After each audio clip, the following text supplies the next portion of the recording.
I was thinking about this panel, that was sort of the primary issue that I wanted to put on the table, is that it's an issue of marginality, but if you look at the numbers, it's largely an issue of multiple marginality, right? And you've got to think about that in a very different kind of way, that you sort of can't just wipe that away by a scholarship, right? That the intersection of race and class and gender is most strongly felt by these students.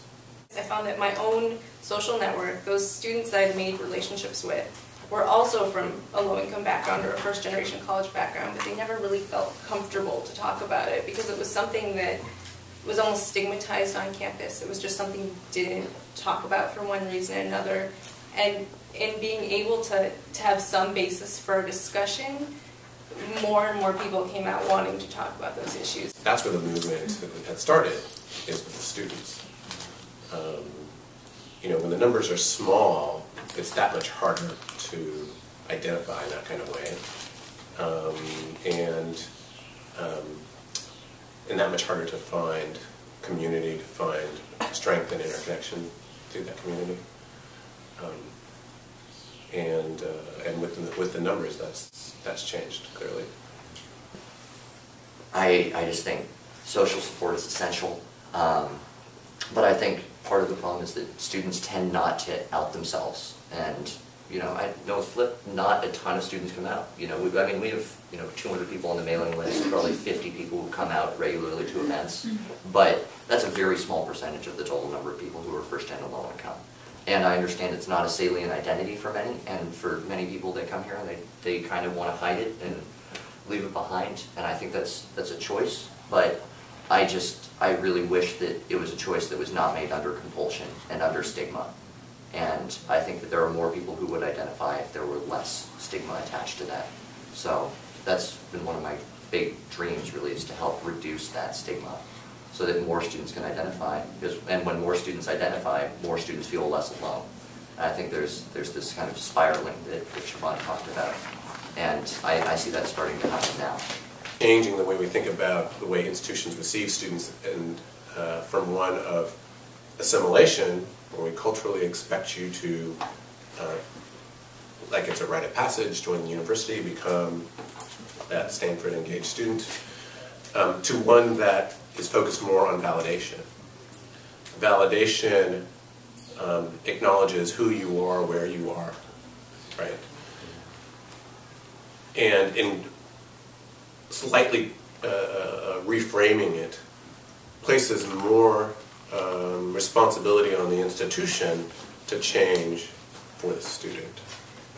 So the students are socializing. It was finding other people with similar backgrounds, and I remember the first time that I found Flip and just talked about, just shared my story and heard other people's story, I just felt this really intense kind of connection. I felt like they got it, and that just kind of social support and feeling not alone was so central and so helpful for me.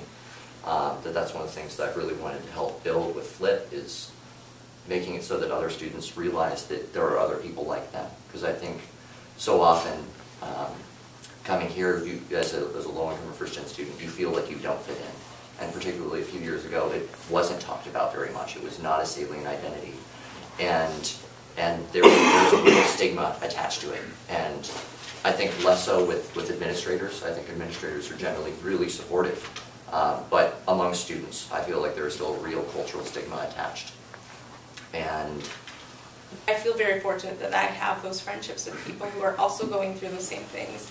And so I think for me it's forming those relationships with people who can I don't want to say commiserate, but support each other and talk through those feelings. So I guess in thinking about the mentoring relationship, it would be exactly what Anthony just said, which is big ears, right?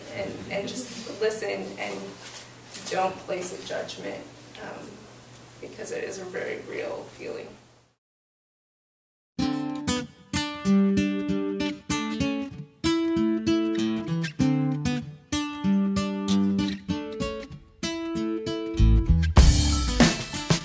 Think about sort of our most popular pop icon mentor. Who is that? He's about this tall. It's Yoda. Seriously. And so you look at Yoda, and what characterizes Yoda? He's got these big ears. So mentors are really good listeners, right? They're not superficial listeners. And they create a relationship that allows a mentee to be open and honest. And they really listen hard and listen carefully. They have an ability to do that, no matter sort of how similar or how different they are. The other sort of obvious characteristic are those big eyes, right? So mentors have the ability to see in that person qualities and futures and potential that that person doesn't see in themselves, right? And through listening and looking deeply, helps to guide that mentee to becoming what they never thought they could be, right? So if you think about it, sort of how that translates into relationships or a mentoring relationship, it's about trust, it's about consistency, it's about investment, right? But it's really about developing the kind of relationship where the mentor can really push aside any kinds of filters or preconceived notions about who they're looking at, can look past those things, can look deep down into that person. But also a relationship where there's some mutual vulnerability and exchange. Why did he invest so much in me? I don't know why, but I watched him after I left, and he kept on investing in the students who came from disadvantaged backgrounds, who came from the margins. He didn't call us that. He just would spend time with us, invited us to his house for potlucks, included us in his family activities, just made a real effort. So he is a remarkable person. So I think it just takes one person who really believes in you. I think what impacted me most was that they were proactive and they were consistent. I think a lot of students who are from low-income backgrounds, but I don't want to, I guess, generalize the entire group, but for me personally, and seeing a lot of the students that I interacted with who came to me while I was on campus, they approached me when I was not being responsive. So if I kind of pulled away, they checked in with me, what's going on, what's wrong. But also they were consistent in the sense that in my past, I have not had consistent support. I've had trust issues because of some of the things that have happened to me in my personal life. And those students who I continue to maintain a relationship with, even now after I've left a student affairs role at Stanford, I think I've continued to be proactive with them, and I've seen how that's been empowering, and I can reflect on that myself and see that those people who continue to follow up with me even today are those people who I know I can turn to when I have a real issue. As the panelists were saying, the best thing, you as a staff member can do, as faculty, is to really engage, with the students, to try to develop relationships. If they don't show up for a week or two, send them the email. Because they are having trouble. First of all, they're not going to tell you, and second of all, they can't tell you they'll come. So, yeah, I think it's really helpful to be proactive to seek them out. Because certainly, I may have joined the Marine Corps and not came back if I hadn't had the conversation.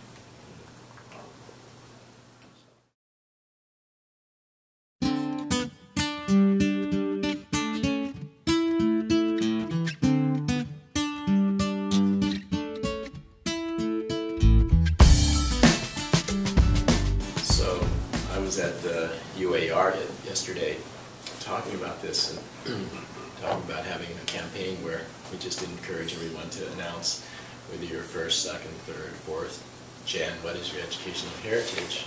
That can be a very inclusive conversation, because what I've learned in my short time here so far is that people are pretty open about, and maybe this is staff, about their educational heritage. And people like saying, you know, I'm second gen, but my grandfather, my father, my mother, my aunt was first gen, and then there are their stories.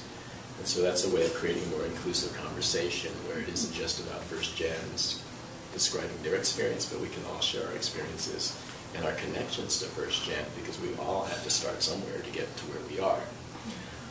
And as we raise this issue, I think it actually impacts everyone. It doesn't just impact the first gen students, because now it allows more people to talk about how they wrestle with money and work and careers, and it gives them a different perspective. So I think we just add to the conversation that everybody deserves to have. My senior year, I took another class about class and policy, and the breakout sessions were basically supposed to have us talk about why students from low-income backgrounds or under-resourced high schools weren't going to have as many opportunities systemically. And so we were supposed to talk about the schools that we went to. And basically, I think that the purpose of the exercise was for us to understand why we were more privileged than these other students. But not everyone in the classroom had the types of experiences that the professor was expecting. And when we came back together as a group to talk about it, he wasn't actually a full professor, but the instructor of the class asked us to come together, and the person in my group pointed to me and said, "Oh, well, she came from the ghetto," and everyone just kind of looked at me. And he didn't say anything. There was no discussion that followed from that comment. We just kind of moved on, and then it became a competition of who came from a poorer background.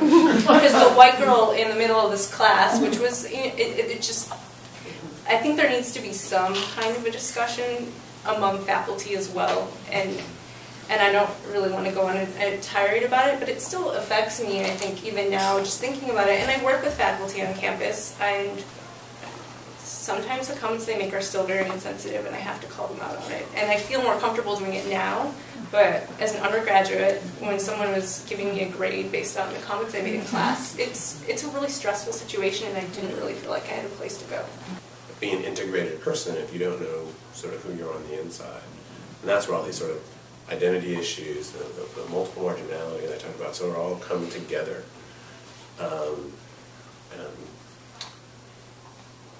And I think sort of as a mentor, you have to be open to that kind of conversation and that kind of advice, which may not be sort of the normative advice, do the right thing, go down the right path, right?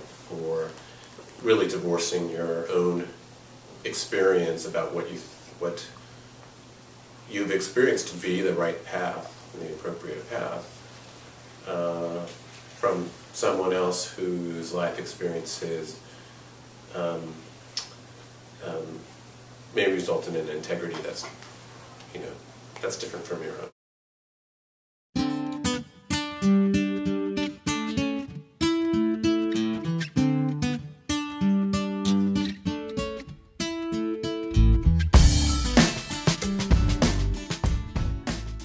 And I noticed too, some of the comments people had, like the people in the audience were actually shocked by, almost, the interactions that had happened between first generation, low-income students and faculty and staff. And I think it's really important that these issues be addressed on a larger scale, because, for the people in the room, the people who are shocked by something like that happening, obviously aren't going to do that with first generation low-income students, right? It's the people who don't come to these events. It's the people that do have those preconceived notions and those biases against students. Whether it be like race, whether it be socioeconomic diversity, whether it be gender. The people with those biases are the ones that really need to be reached out to, because those are the ones that have the serious negative impacts on the students' lives, and the ones who really, almost push them to not want to be here. Yeah. If that makes sense. I'm hoping that this is the first of many panels, many conversations, that these conversations will become normalized, that everyone will discover that we're all experts and we're all students. Because it's not something that we have a chance to examine in a rigorous way. And so through these conversations, I'm hoping that that will happen, and that will help us to think about how to overcome inequality in this country.